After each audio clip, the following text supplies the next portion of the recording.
This story is called the Wendigo. A wealthy man wanted to go hunting in a part of northern Canada where few people have ever hunted.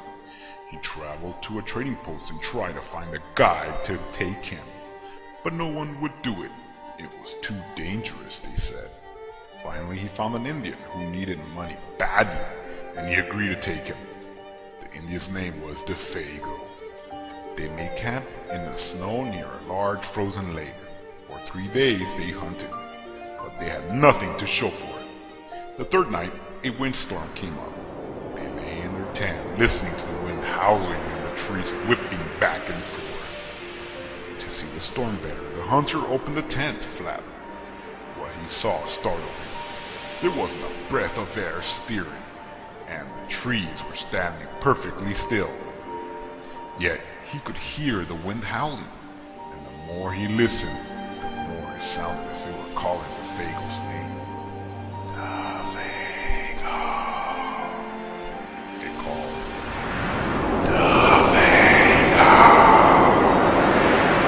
I must be losing my mind, the hunter thought.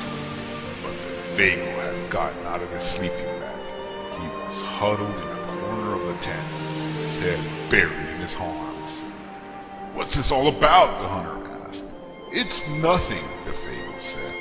But the wind continued to call him, and Dameathook became more tense and more restless. Dameathook, it called. Dameathook. Suddenly he jumped to his feet, and he began to run from the tent, but the hunter grabbed him and wrestled him to the ground. "You can't leave me out here," the hunter shouted. Then the wind called again. Dameathook broke loose and ran into the darkness. The hunter could hear him screaming as he went. Again and again he cried, "Oh, my fiery feet! My burning feet of fire!" Then his voice faded away and the wind died down. At daybreak, the hunter followed Dameathook's tracks in the snow. They went through the woods, down toward the lake, then out onto the ice. But soon he noticed something strange. The steps Dameathook had taken got longer and longer. They were so long no human being could have taken them. It was as if something had helped them to hurry away. The hunter followed the tracks out to the middle of the lake, but there they disappeared. At first he thought that Dameathook had fallen through the ice, but there wasn't any hole.